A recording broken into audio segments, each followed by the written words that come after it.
Okay, so now let's move on to the behind the scenes look of my speech. For those of you that don't know what I'm talking about, I spoke at a conference in Vegas that my friend Ashley Corrigan put together. Her husband was murdered by his mistress's husband, and she was left a widow and cheated on, and she was left with 5 children. And she decided to start doing public speaking and kind of share her story in hopes of like letting people know that you can get through really hard things. And so she invites other people who've been through traumatic things to her conferences to speak, and this was one of them where she invited me to be an actual speaker. And I'm going to be doing this a lot now apparently, so that's awesome. So I wanted to share with you the behind the scenes because it's interesting how difficult it was to get there and to do it. And I think that's because, like, I believe strongly that the adversary, the devil, whatever you want to call it, was working very hard on me to keep me from getting to that conference because he knew that it's where I needed to be, it's what I needed to do, and it was really important for my recovery to do it. So there were a lot of obstacles getting there. We had car trouble on the way down. The couple weeks before we went, I was really sick. I had some emotional problems coming up. I had more health problems coming up. I was just feeling awful and not ready, and I wasn't able to like come up with my speech very well, and just everything that could have gone wrong for the couple weeks prior and the trip there went wrong. And that wasn't just for me, that was for everybody that spoke and everybody that was there. Apparently it was very difficult to get everybody there, but it was so worth it. So then obviously I did my speech, and you guys saw that. Again, if you missed it, I will link it below and you can go watch it. And I talked about in the beginning of my speech how I had taken a walk before I was about to go on, and I just broke down sobbing to this lady named Veronica who I didn't even know, and telling her that I was scared to go on, and she ended up telling me that she needed to hear my story even if I didn't feel my story fit in, because that's how I was feeling in that moment. I didn't know what to talk about. I didn't feel like I fit into the conference at all. And then I told her my story briefly, and she said, well, if nobody else needs to hear it, I need to hear it, so please do it. And then she came over and sat in the audience instead of staying at her booth like she did with the other speeches. So that was really neat, and I'm so grateful for her. She really helped me. And then I just remember picturing in the audience as many Shanny families as I could.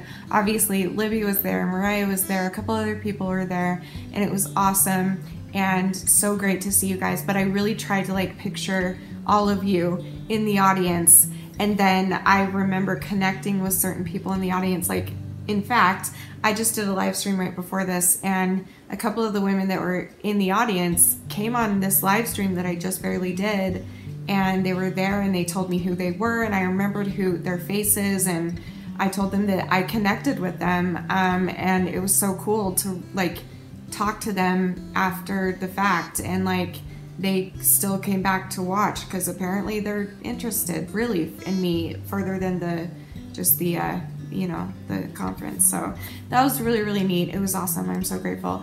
And then so everything obviously went really well. I felt really good after. I felt really proud and tired and hurting, but it was like the best hurt and tired I've ever felt. Like I've never felt more proud of myself, I think, than I did that night. And then a couple days later, and then the next morning we drove home from Vegas, came home and rested, and then the next day was Danny's birthday and So I did a lot of resting today, and I even did some good things for myself. I went for a walk with Alicia, and we talked about the conference, because we actually didn't really get to talk very much. Actually, we were so separated. We were staying in different places.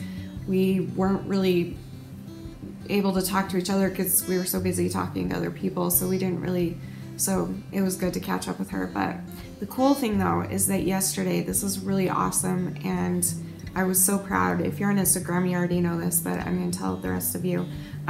It's really awesome because I got a text. Let me just actually read you the text. So Ashley, the woman that I told you about that ran this whole thing, texted me yesterday. Was it yesterday? Let's see. Yeah. And she said, hey lady, here's some, oh wait, wrong one. And she said, in all the feedback papers, you were the favorite of the day. It's like everyone went And she said, thank you, you were born to do this. Isn't that so cool? And then Alicia said the same thing. She said, did Ashley text you about how you, my dear, were the favorite speaker? Miss, I'm not fitting in. You're amazing and I love you. I love you too. So that was really cool because I really felt out of place and I felt like my stories were nothing compared to theirs. But obviously I reached and helped somebody, a lot of people, and that's awesome. And that gave me so much confidence that I didn't know I could have. And now I feel like I can do it again, and I'm going to do it again. And Ashley wants me to keep speaking at her conferences. And I've talked about before how I want to start my own conferences and be doing my own conferences that's more centered around mental health rather than just trauma. But after this experience, I feel like I actually fit in really well now with A Reason to Stand, and I would love to continue working with them. And I feel like that's better anyway because I'm not really, I don't click well with like the behind, like being in charge of it. I'm not good at that. That's not my strong suit. And I'm not good with business. I'm not good with marketing. I'm not good with all that stuff. So I think that for me, for right now, it's best if I just stay with A Reason to Stand. And whenever they want me and whenever they'll have me, I'll be happy to come and speak at their conferences. So that's the plan right now. We're going to put my conferences on the back burner, or maybe even just forever not do it and just be with I don't know. But for now, I just know that I'm supposed to be with them, and I am beyond grateful that they believed in me enough to have me come and speak. And I'm so grateful that it turned out the way that it did. I did not expect to speak about the things that I spoke about. I had decided, like right before I went on, I had decided that I was gonna focus mainly on eating disorders and mental health, and I mainly focused on the abuse that happened to me and told stories from my childhood and stuff. So that was interesting. Ashley had asked us, you know, I think the night before, she texted all of us and she said, even if you've taken notes and you've written your whole speech and you practice, if you feel like you need to talk about something more than another thing, then do it. And that's what I did. I just followed my feelings. I would look out into the audience. Every time I would tell another story or another part to my story, I would look in the audience and see one more person. Every time I looked, one more person would add on, connecting and looking at me and giving me this look like, oh, I need to hear this. Please keep talking about it. Please, I'm not alone. Oh my gosh, I'm finally not alone. Da, da, da. So that's how it happened. And who knows, maybe next time I speak, I'll focus more on mental health and eating disorders. Who knows? I don't know.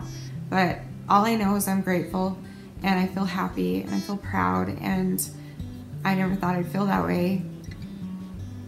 Like, that's pretty weird for me. So I'm just so grateful. So anyway, that's all I can think of right now. I really mainly wanted to do this for me to have these memories forever. And for those of you that are interested in this, that's awesome. Thank you. I know that I get interested in the behind the scenes stuff of people that I like to watch on YouTube. So I like to share that with you guys too if I can. So anyway, I'm just grateful and I feel excited and proud, and it just makes me want to keep doing good and keep not messing up. I've been doing so good and I'm getting better, and I want to continue to get better now. Like, I have something that, you know, I already have YouTube, and that's already been what's keeping me going and keeping me proud of myself. But now it's like, whoa, I have like a new calling that maybe I really am supposed to be doing more of. So anyway, I'm excited. Thank you for listening to this, and I'll see you guys tomorrow for another video. And thanks again, Ashley and Alicia, and the other Ashley, and the other Alicia, and Emily, and who else spoke? And Lance, and Ursula, and who am I missing? Lance, Ashley, Ashley, Alicia. Who am I missing? Ursula, me. Who am I missing? Emily. Who am I missing? Who am I missing? Oh, I'm missing Jenna. She didn't come. Okay, never mind. So all of you guys, I was honored to speak with you, and I'm so proud of you. So thank you for everything, Ashley and Alicia and everybody. All right, I've rambled enough. I love you guys so much, and I'll see you tomorrow. Remember forever and always that you are beautiful, you are worth it, and I am too. Thank you for watching. Bye.